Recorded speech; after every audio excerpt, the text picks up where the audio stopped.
Good morning people, we are discussing about the daily के हम 5 reason के question discuss करते हैं। That is the first question today. First question is about the union territory. जब हमारा state से पहले ऐसे कौन कौन सी ऐसे स्टेट हैं जो आज एग्जिस्ट करते हैं लेकिन पहले वो कभी यूनियन टेरिटरी हुआ करती थी, तो आपको बताना है सही ऑप्शन क्या है। तो जनरली ऐसा माना जाता है यूनियन टेरिटरी कब बनाया जाता है, जब सेंटर का प्रभुत्व हमारे स्टेट पे या फिर किसी एरिया पे ज़्यादा दिखाना हो, या फिर वो स्ट्रैटेजिकली इंपॉर्टेंट हो, या रीज़न ये हो सकता है, सेकंड रीज़न ये हो सकता है कि हमने दूसरों से छीना हो, क्योंकि उस वक्त ज़्यादा ज़रूरी हो जाता है कि सेंटर डायरेक्टली कंट्रोल करे, उसको फेडरेशन की जो पावर है थोड़ी सी कहीं ना कहीं कम कर दी जाए। नंबर थर्ड रीज़न हो सकता है कि हम यूनियन टेरिटरी क्यों बनाना चाहते हैं, स्ट्रेटेजिकली इंपॉर्टेंट मैंने बता दिया। नंबर सेकंड थिंग है कि अगर हमने किसी और से सेसेशनिस्ट करके छीना हो। नंबर थर्ड रीज़न हो सकता है यूनियन टेरिटरी बनाने का is that just a minute okay. Second reason हो सकता है एडमिनिस्ट्रेशन अच्छी तरीके से करने के लिए। देखो हमने जम्मू एंड कश्मीर को एक यूनियन टेरिटरी का दर्जा क्यों देखिए कि एडमिनिस्ट्रेशन अच्छा करने के लिए। Secessionist territory for example Jammu and Kashmir का ले सकते हैं, नागालैंड का ले सकते हैं, असम का ले सकते हैं। जब पहले कभी ना कभी किसी न किसी टाइम पीरियड पे एक हमारी कंट्री से अलग होना चाहती थी, तो वहाँ पे भी हमें यूनियन टेरिटरी बनाने की ज़रूरत पड़ी थी। एंड बात करते हैं डिस्प्यूट की। मान लीजिए कोई एक ऐसा एरिया है जो दो स्टेट के बीच में डिस्प्यूट का रीज़न बना हुआ है, for example Jammu and Kashmir, Jammu and Kashmir भी कह सकते हैं, वैसे तो कोई ज़्यादा प्रॉब्लम नहीं है इसका कहने में, बट चंडीगढ़ इसका बेस्ट एग्जांपल है जहाँ पे हरियाणा एंड पंजाब में डिस्प्यूट रहा था चंडीगढ़ को लेते हुए। लेकिन अभी ये जो डिस्प्यूट है यूनियन टेरिटरी बना के उनको सोल्व कर दिया गया है by the centre. So secessionist tendency जिसको हमने या तो छीना हो या फिर हमने अपने टेंडेंसी जो वहाँ की मेंबर है वो हमारी कंट्री से अलग होना चाहते, तो वहाँ पर रीज़न बन सकता है कि कहीं ना कहीं वो यूनियन टेरिटरी बन जाए। तो आप ऑप्शन देखिए। तो पहले बताना है आपको कौन कौन सा यूनियन टेरिटरी रहा है to become before becoming the state. क्या गोवा ऐसा इनमें चारों में से आपको लगता है क्या ये किसी कंडीशन को फुलफिल कर पाता है? Manipur. Number third is Sikkim. Number fourth is Tripura. तो आप you can see the option है and give the your opinion and the answer in the comment section box. Okay, second question is about the solar system. Solar system के बारे में question ये दे रखा है कि सोलर सिस्टम, पहले तो हम थोड़ा सा जान रहे हैं सोलर सिस्टम होता क्या है। देखो सोलर सिस्टम हमारा एक ऐसा सिस्टम होता है जो कुछ प्लैनेट्स एक स्टार के अराउंड घूमते हैं। फॉर एग्जांपल हमारा जो सन का सोलर सिस्टम है जिसके अराउंड 8 प्लैनेट घूमते हैं। प्लैनेट की बात हो रही तो दो तरीके से प्लैनेट हो सकते हैं, तो join planet and next second is territorial planet. जो 4 नंबर है टेरिटोरियल एंड जोविनल प्लैनेट भी 4 नंबर में है। तो Mercury, Venus, Earth, Mars is the territorial planet. And jovian planet की बात करें तो Saturn, Uranus, Neptune and Pluto, उससे पहले भी एक जुपिटर कह सकते हैं। तो ये आपका जोवाइन प्लैनेट में। लेकिन इसकी कैरेक्टरिस्टिक क्या होती है, जो भी हमारे प्लैनेट होते हैं वो जो है अपने आसपास के जितने भी एस्ट्रॉयड होते हैं या फिर स्मॉल पार्टिकल होते हैं वो खुद की ग्रेविटी के साफ कर सकते हैं। मतलब ये क्या अपनी ग्रेविटी में अपने अंदर ले सकते हैं, या तो फिर वो स्पेस शेप भी बना सकते हैं। नंबर सेकंड थिंग, ये सन के अराउंड इलिप्टिकल ऑर्बिट में घूमते हैं और यहाँ पे आसपास कोई एरिया या फिर कुछ प्लैनेट नहीं होता है, स्मॉल पार्टिकल्स नहीं होते हैं, ठीक है। एंड स्पेरिकल शेप में होते हैं, स्पेरिकल ही इनका या फिर इलिप्टिकल वे में इनका पाथ होता है। नंबर थर्ड थिंग, अपने एरिया स्मॉल पार्टिकल को ये कैप्चर कर लेते हैं। नंबर फोर्थ थिंग, बस इतना ही, ठीक है।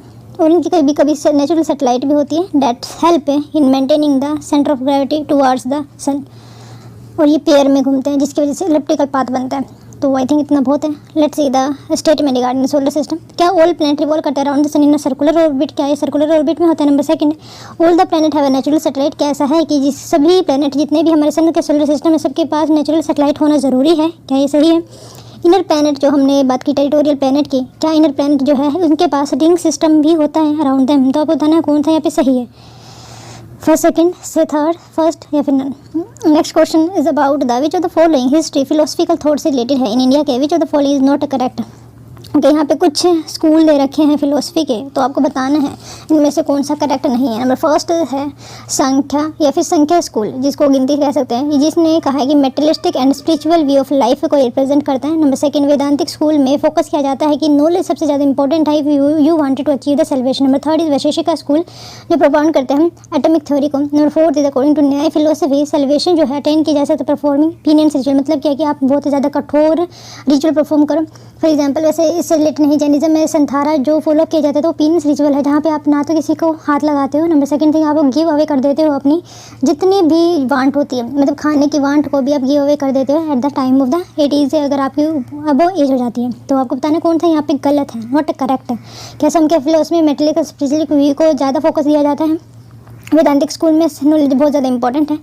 नंबर 3, वैशेषिका स्कूल में प्रपोन की गई है एटम थ्योरी को, जिसमें कहा गया है कि जो एटम है, एटम के अराउंड जो भी हम काम करते हैं तो उसके अंदर से एनर्जी निकलती है। एनीवे, न्याय फिलोसफी में हम जो पेनेंट्स हैं, रिचुअल पेनेंट्स को परफॉर्म करते हैं, तो आपको बताना है कौन सा यहाँ पे सही है। Next question is about the downward filtration theory. आपने ट्रिकल डाउन थ्योरी सुना होगा, इन एजुकेशन 19th सेंचुरी में स्टार्ट में आई थी, लेकिन आपको ये बताना है कि इसके रिगार्डिंग कौन सी स्टेटमेंट यहाँ पे सही है। डाउनवर्ड फिल्ट्रेशन थ्योरी मैं जनरली बता दे रही हूँ, क्या था कि हम थोड़े से कुछ मासेस को एजुकेट करेंगे, इस जो ये मासेस को हम एजुकेट करेंगे तो ये अदर पीपल को एजुकेट करेंगे, तो जिसकी वजह से पूरा का पूरा होल इंटीग्रेटेड वे में पूरा सोसाइटी एजुकेट हो पाएगा। तो ये आइडिया था 19th सेंचुरी, मतलब 1850s के अराउंड था। तो अब इसके रिगार्डिंग फर्स्ट स्टेटमेंट ये कि ये प्रमोट की गई थी लॉर्ड मैकॉले के द्वारा इन इंडियन एजुकेशन। नंबर 2, इसका एम था कि क्यों कुछ इंडियंस को higher education and middle class नहीं it aim to educate a few Indians from higher and middle class, is it? तो आप बता सकते हैं first second third and next question is about the marine animal are herbivores. Okay, इनमें से आपको बताना है, देखो डुगोंग के ऊपर क्वेश्चन पूछा जा चुका है, ठीक है, तो आपको बताना है कौन सा ऐसा मैराइन एनिमल है। देखो मैराइन एनिमल है, मैराइन पे बहुत कम हमारे प्लांट्स वगैरह पाए जाते हैं, प्लांट्स उनमें मैराइन इकोसिस्टम में बहुत कम पाए जाते हैं, मतलब पानी में रहना बहुत ज़्यादा मुश्किल हो जाता है। फाइटोप्लैंक्टन पाए जाते हैं, but yes that is also categorise, अगर कोई इसको ही फीड कर इसके ऊपर ही फीड करता है तो that is part of the herbivores itself. But yes कहीं ना कहीं majority of these things are less as compare to the territorial ecosystem. तो वहाँ पे जो खाने का सबसे अच्छा साधन हो सकता है वो स्मॉल फिशेस हो सकते हैं, जो प्लैंकटन हो सकते हैं, मतलब बहुत सारी ऐसी मिक्सड डाइट पाई जाती है जहाँ पे मीट एंड प्लांट्स दोनों हैं, लेकिन प्लांट थोड़े से कम as compare to the small things जो हम कह सकते हैं कि दूसरे के ऊपर डिपेंड रहना। ओके, हेर्बिवोर्स बताना है मैराइन एनिमल कौन कौन से हैं, डुगोंग, डॉल्फिन, सी हॉर्स। अगर आपको एक भी आंसर को जानते होगे तो आई think you can give the सही आंसर दे सकते हैं। ओके, तो अच्छा आपको ये बताना था कि वैसे कौन सी यूनियन टेरेटरी है जो स्टेट बनने से पहले कभी ना कभी यूनियन टेरेटरी रही थी। फर्स्ट सेकेंड एंड ये से गोवा हमने दूसरों से छीना था, गोवा पुर्तगाल से जो हमने लिया था 1964 में आई थिंक सो, एंड पुर्तगाल सबसे पहले हमारी कंट्री में I think 1498 Vasco da Gama from the Cape of Good Hope से वो आए थे। एंड anyway, और ये बाद में सबसे बाद में जाने वाले भी यही थे। मणिपुर, यस मणिपुर कहीं ना कहीं नॉर्थ ईस्टर्न का एरिया है, वो सेसेनिस्ट जो टेंडेंसी है वो बहुत ज़्यादा पाई जाती है। सेसेनिस्ट टेंडेंसी से याद रखने से पहले किस तरीके से मैप बनाओ ये भी याद रखें। देखो सबसे पहले है अरुणाचल प्रदेश, सेकंड पे है नागालैंड, देन है मणिपुर एंड देन है Mizoram and here Tripura and Meghalaya and here Assam lie करते हैं। इस तरीके से कुछ नॉर्थ ईस्टर्न का जो स्ट्रक्चर है बना हुआ है। एंड कहीं ना कहीं यहाँ पे सिक्किम है जो हमारे असम से टच नहीं करते हैं, एंड यहाँ पे भूटान आ जाएगा, and here the West Bengal like that, ठीक है। तो ये हो गया हमारे नॉर्थ ईस्टर्न का स्ट्रक्चर। तो मणिपुर कहीं ना कहीं टेंडेंसी आ जाती है इसमें। सिक्किम देखो ये जो है 35 कॉन्स्टिट्यूशन अमेंडमेंट करके वहाँ पे 35 कॉन्स्टिट्यूशन अमेंडमेंट करके हमारी कंट्री का ये एक एसोसिएट स्टेट बनाया गया था, लेकिन 36 अमेंडमेंट करके कॉन्स्टिट्यूशन में ही इसको एक स्टेट का दर्जा दे दिया गया था, बट ये एसोसिएट स्टेट है ना कि कोई union territory. Number first thing. Number second thing, इस तरीके से हमारी कंट्री का पार्ट बना था। देखो वहाँ पे एक चगोल डायनेस्टी थी, एंड जो एग्रेशन था चाइना का बहुत ज़्यादा बढ़ रहा था, तो वहाँ के जो पीपल थे वहाँ पे रेफरेंडम कराया गया, जहाँ पे आई थिंक 70 और 80% पीपल ने जो वोट किया कि वो जुड़ना चाहते हैं इंडिया के साथ। तो इस तरीके से 35 कॉन्स्टिट्यूशन अमेंडमेंट करके इंदिरा गांधी के टाइम के दौरान सिक्किम को हमारी कंट्री का पार्ट बनाया गया था। लेकिन बाद में एसोसिएट का स्टेट का मतलब ये होता है कि आपका defence, communication and internal affair is in the hands of the central government. Central government के कुछ एक यूनियन पावर के अंडर वो काम करते हैं। तो त्रिपुरा ये नॉर्थ ईस्टर्न का स्टेट है, तो आप ये खुद भी अंदाज़ा लगा सकते हो कि वहाँ पे कहीं ना कहीं टेंडेंसी रही होगी हमारी सेसेशनिस्ट करने की। गोवा, दमन एंड दीव यूनियन टेरेटरी रही है 19 दिसंबर 1961 टू 1987। 61 में शायद पुर्तगाली गए थे, तो 61 से लेकर 1987 तक जो हमारा गोवा, दमन एंड दीव पार्ट एक यूनियन टेरेटरी है। Goa was conferred state in 1987 में उनको स्टेटहुड का दर्जा दे दिया गया। Manipur and Tripura were union territory before and become a states in 1972।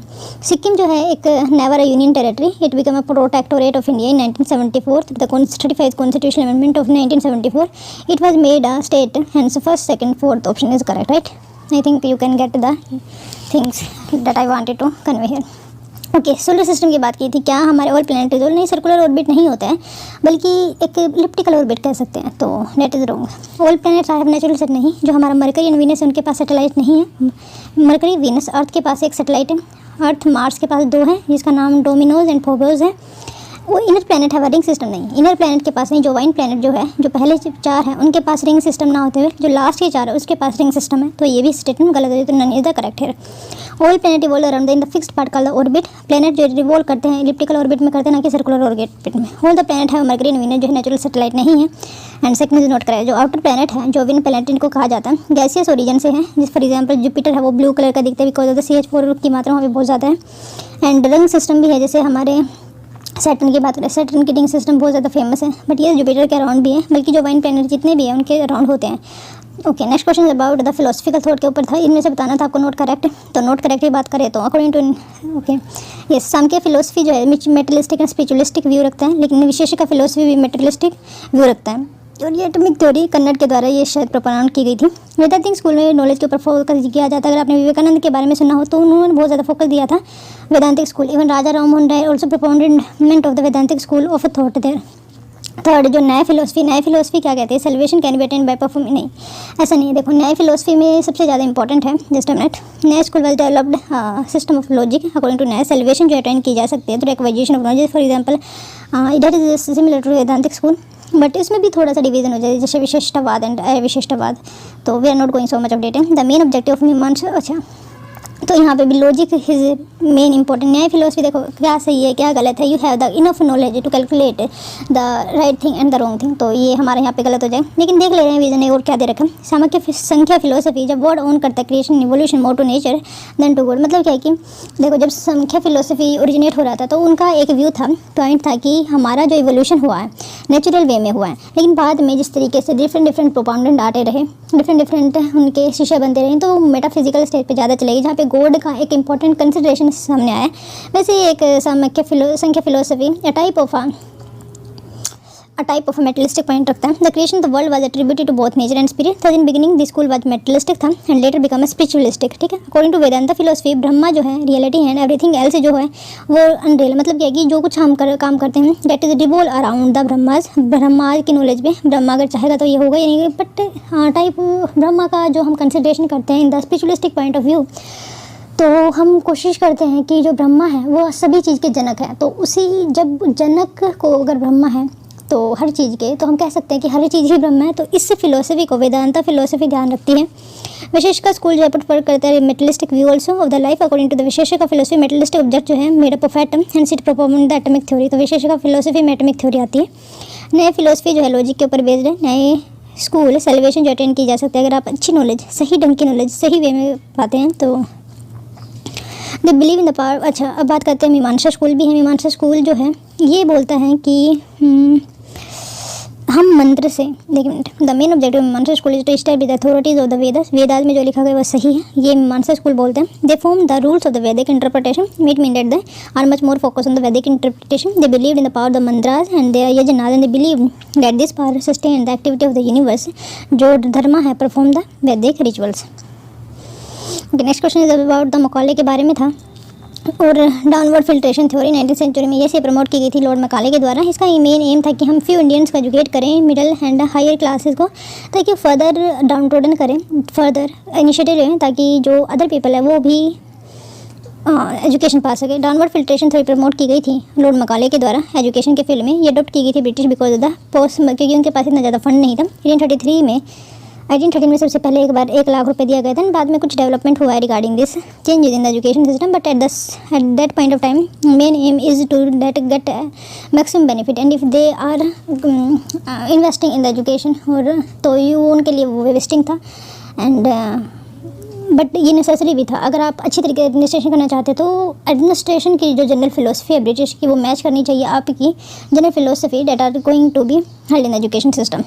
This was adopted by British because of the paucity of funds, so it was decided to spend them according to few percent from age. Okay, British plan कर रहे थे educate small sections upper and middle classes, thus creating a Indian in blood and color। ये भी शायद किसी governor general के द्वारा बोला गया है। इंडियन जो है ब्लड एंड कलर जो है इंग्लिश का होना चाहिए। मतलब क्या है कि ब्लड एंड कलर जो है इंडियन होने चाहिए, लेकिन जो टेस्ट है वो इंग्लिश का होना चाहिए। ये मेन फिलोसफी थी इस इन्फ्लिटेशन डाउनवर्ड थ्योरी के हिसाब से। ओके, नेक्स्ट पे चलते हैं। अच्छा, आपको ये बताना था मेराइन एनिमल जो हर्बीवोर्स है, तो ये डुगोंग है। डुगोंग ऑलरेडी क्वेश्चन पूछा जा चुका है एंड ये मेराइन है एंड ये गल्फ ऑफ मन्नार में पाया जाता है, बे ऑफ बंगाल में कह सकते हैं। शी शोर बिलोंग टू द जीनस हिप्पोकैमस से बिलोंग करते हैं। सॉरी, सी हॉर्सेस की बात कीजिए, they are found in shallow coastal water in the latitude, और बाकी सारे के सारे जो है ओमनिवोर्स है कहीं ना कहीं। तो डुगोंग एक ऐसा ही यहाँ पे एनिमल है जो हमारा हर्बीवोर्स है। तो यू कैन सी है। ओके, कुछ क्वेश्चन दे रखे हैं and it is regarding the inside के, ये कुछ क्वेश्चन है करंट अफेयर से रिलेटेड। और ये जो मैं ये क्वेश्चन करा रही हूँ I think day after tomorrow की है, डे बिफोर द डे, तो आई थिंक 29 अक्टूबर।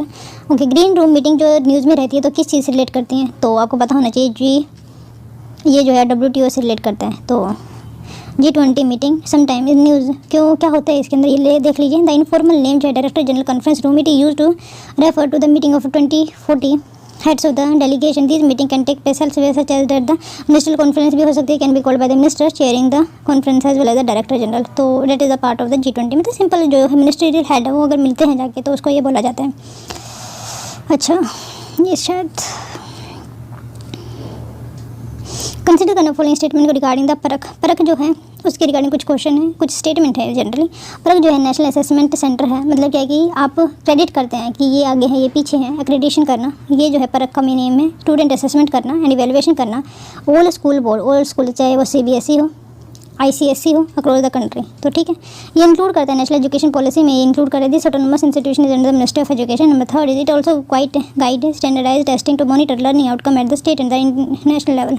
तो वो बताना कौन सा यहाँ पे सही है। ये सी स्टेट एंड नेशनल लेवल दोनों पे है। ये सी जो है हमारे जितने भी बोर्ड है उसको एवेलुएट करने की कोशिश करते हैं। नंबर ये भी सही है, ये मिनिस्ट्री ऑफ एजुकेशन के अंडर आता है और ये न्यू नेशनल एजुकेशन पॉलिसी जो 2020 में लेकर आई गई थी उसके हिसाब से फॉलो की जाती है। तो फर्स्ट सेकंड थर्ड इज तीनों की तीनों करेक्ट है।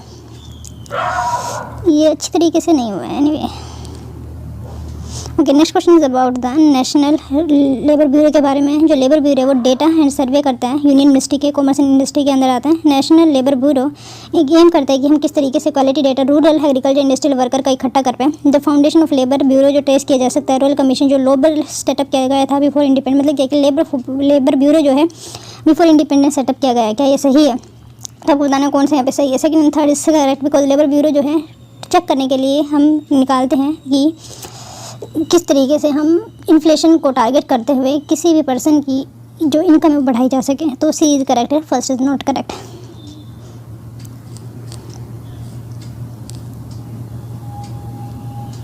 Okay, next question is Malabar and naval exercise है। फिलहाल जो है आई थिंक 1992 में ये स्टार्ट की गई थी पहली बात। तो किस किस के बीच में थी? स्टार्टिंग में इंडिया एंड USA के बीच में थी and after these things Japan 2015 में ऐड हुआ था एंड 2019 में ऐड हुआ है आई थिंक जो ऐड हुआ है ऑस्ट्रेलिया डेल से, और ये आई थिंक 19 संस्करण है इसका। मालाबार नेवल एक्सरसाइज बिगेन हुई है bilateral exercise between India and Japan and USA become a permanent partner. Is it? Number second, ये एनुअल एक्सरसाइज है जो इंडियन ओशन में हल्ड की जाती है। तो आपको बताना है कौन सा यहाँ पे सही है। दोनों के दोनों गलत है बिकॉज ऑस्ट्रेलिया भी ज्वाइन किया मालाबार, इस वजह से न्यूज़ में है। ये भी आपको पता होना चाहिए न्यूज़ में क्यों था।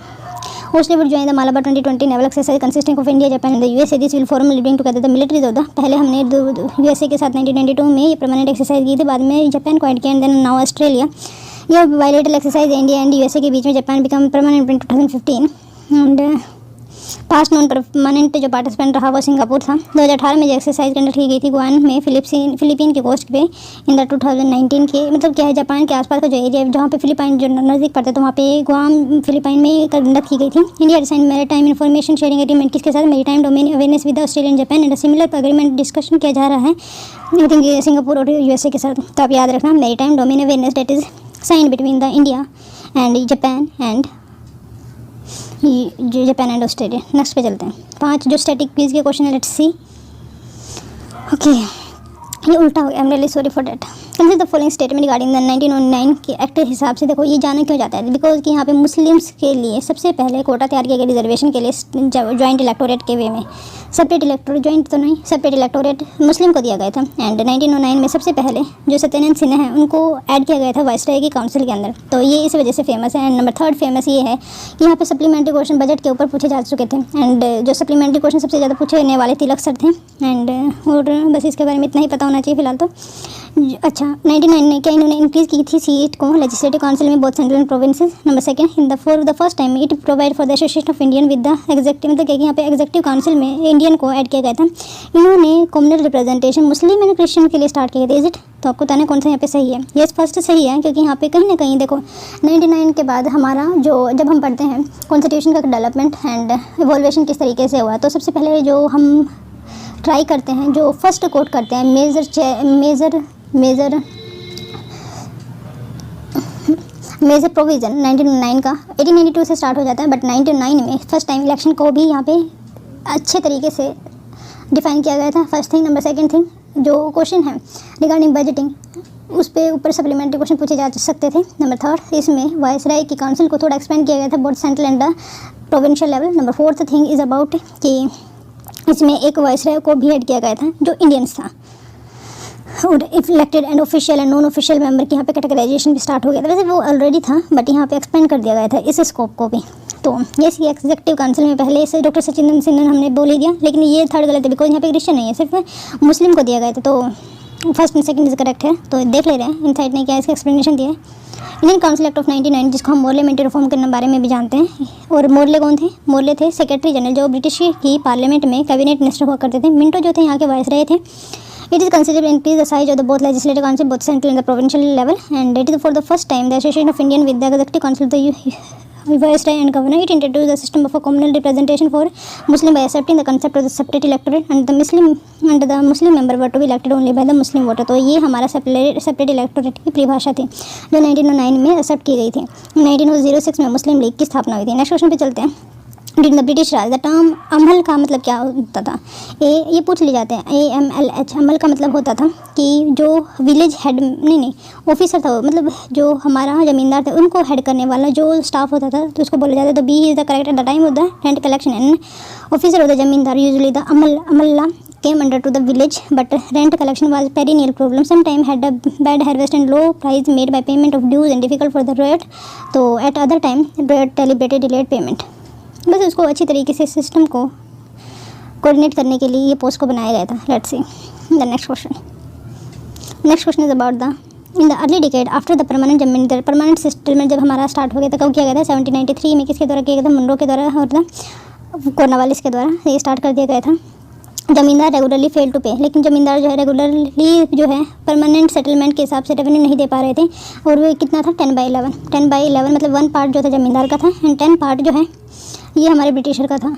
हमारे तो नहीं, लेकिन what are the reason for their failure? क्यों जो है रेओट या फिर जो टेलर है वो अपना, या फिर ज़मींदार जो है ब्रिटिशर गवर्नमेंट को पैसा नहीं दे पा रहे थे। फर्स्ट रीज़न क्या? इनिशियल रेवेन्यू जो था वो बहुत ज़्यादा था। Is it? नंबर सेकंड, जो प्राइस था एग्रीकल्चर प्रोड्यूस का वो डिप्रेस हो जा रहा था, क्योंकि देखो हम सस्ता माल जो है ब्रिटिश गवर्नमेंट इंडिया में लेकर आ रही थी। नंबर सेकंड थिंग जो हमारा रॉ मटेरियल है वो सस्ते भाव में ब्रिटिश में जा रहा था। What is the reason behind the? Because of the import structure, import duty and export duty. Import duty जो हम करते थे वो बहुत कम थी, एंड एक्सपोर्ट ड्यूटी जो हम एक्सपोर्ट करना चाह रहे थे ब्रिटिश या फिर डिफरेंट कंट्रीज़ में वो बहुत ज़्यादा थी। तो जो कॉस्ट ऑफ प्रोडक्शन है वो बहुत ज़्यादा इन द इंटरनल टैक्सेस की वजह से बहुत ज़्यादा बढ़ जाती, तो कॉम्पिटेंसी डिक्रीज हो जाती थी, जिसकी वजह से इफेक्ट होते थे जो हमारे एक्सपोर्टर है, तो वो क्यों एक्सपोर्ट करेंगे ना। Okay, which made it difficult for the ryot to pay their yes. Okay, third statement है the revenue was invariably regardless of the harvest. मतलब क्या है कि रेवेन्यू सिर्फ उसके ऊपर बेस था कि सिर्फ मतलब परमानेंट सेट कर दिया गया था, वो हार्वेस्ट के ऊपर डिपेंड नहीं कर रहा था। ऐसा नहीं है कि अगर कम रेनफॉल हुई है, अच्छी प्रोडक्शन नहीं हुई है, तो हमारा परमानेंट सेटलमेंट वो कम कर दिया जाता है। तो पता नहीं कौन सा यहाँ पे सही है। तो तीनों के तीनों रीज़न यू कैन कोट है, तीनों सही है। यस, पहली बात वो बहुत ज़्यादा था रेंट। नंबर सेकंड थिंग जो था हार्वेस्ट के हिसाब से नहीं था। Let's see in the early decade after the permanent settlement, however, zamindar regularly failed to pay the revenue and unpaid balances accumulated. The reason for this is the first is the initial demand जो थी very high थी. The company paid the revenue demand high, arguing the burden of zamindar would be gradually decline as agriculture production expanded and prices rose. Secondly, जो high demand was imposed in 1970, a time when the price of agricultural produce जो depressed थे, तो जिस वजह से भी हम ये कह सकते हैं कि that the good policy by the British government.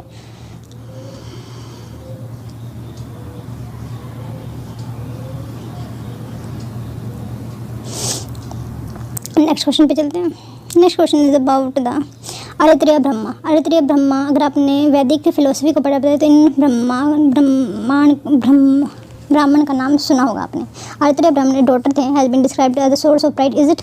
Number second, during the later Vedic period जो गोल्ड एंड सिल्वर कॉइन जो है मीडिया ऑफ एक्सचेंज बन चुका था। तो आपको बताना है कौन था यहाँ पे सही है, इनकरेक्ट बताना है। तो इनकरेक्ट की बात करें तो येस, फर्स्ट इनकरेक्ट है, बिकॉज ये हम आर्त्रेय ब्राह्मण की बात करें तो ये daughter has been described as a source of misery, तो that is not the good thing and that is the in the Vedic period, later Vedic period या फिर Vedic period, whatever you wanted to call it. It mean that the according to the Aitareya Brahmana our daughter has been described as the source of pride. It mean that the, ये देखो एक booklet है, booklet में या तो फिर जिस तरीके से वेदास होते हैं या फिर पुराणास होते हैं या नकाज होते हैं, जो भी हमारे पुराण्स वगैरह हैं, तो उसमें आर्त्रेय ब्राह्मण का मतलब ये होता है कि जो डॉटर है उसको हम एज अ प्राइड देखते हैं।